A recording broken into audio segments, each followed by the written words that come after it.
Hello, today is the 16th of May 2020, and this is my COVID-19 little report. Number of cases listed as of today is 1,463,000. The deaths are listed at 88,400. And so I can see how they are state by state.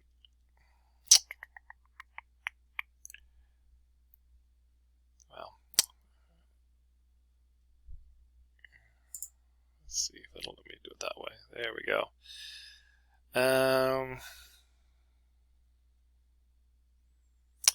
This new map they're doing is just not working for me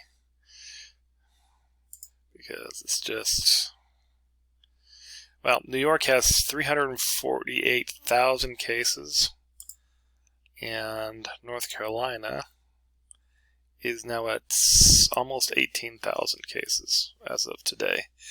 And that's kind of been the bigger news in North Carolina so we've been averaging about 400 cases a day in North Carolina. But according to this graph, on the 14th, 2 days ago, we had 691 cases.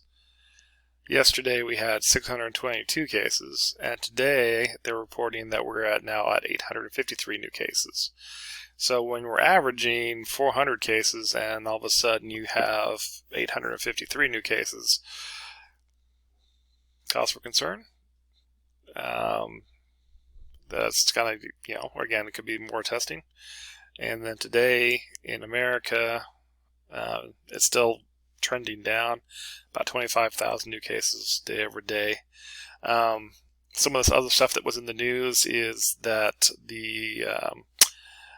there was a bunch of churches that actually sued the governor saying, hey, look, you can't stop us from meeting together at our church buildings, because right now there's a limit on no more than 10 people can meet in a building in a room at the same time. And it went to a judge, and the judge said, yeah, it's against their religious freedoms. And so what makes me kind of pause, not against, they're saying, well, you're dragging your feet, you're not letting us get back. Well, you look, I mean, the number of cases in North Carolina are going up, which means that it's not trending down. And I get it. The idea of worshiping together is a big part of a lot of people's lives. Yet one of the quotes was, a lot of the churches, the pastors rely for their livelihood on donations from the members. And if the church isn't meeting, then the donations don't come in. There is a connection. Is that the only reason why? No. Is it a factor? I think so. Okay, so it's a little disconcerting when you're like, well, yeah, religious freedom, but there's also common sense. Okay, so that's something. Anyway, I don't know how that's going to play out. The other big news, not really big news, is that, Puerto Rico was thinking about voting to see if it'll become a state, which is, I read the article, it was very strange. They can vote, their territory. If they vote, yeah, we want to be a state, then Congress has to say, okay, sure, you can be a state.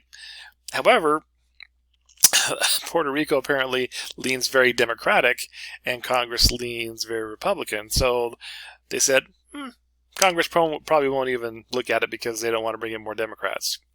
That's just our system right now. It's a mess.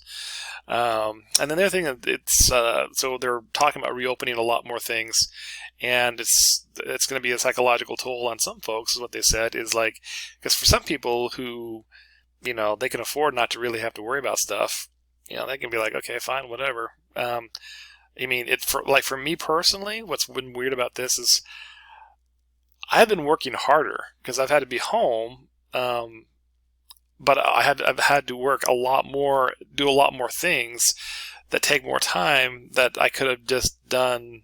Just walk across the hallway and talk to somebody about something, pick up the phone and call somebody and ask something. Everything's done through email. There's a big wait, have to do set up a Zoom thing, actually sit down and do the Zoom thing, as opposed to just having a conversation.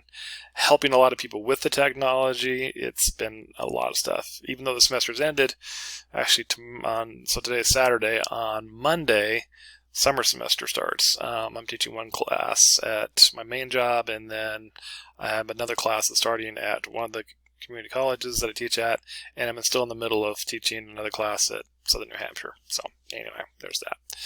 Anyway, so that's the update for today, the 16th of May.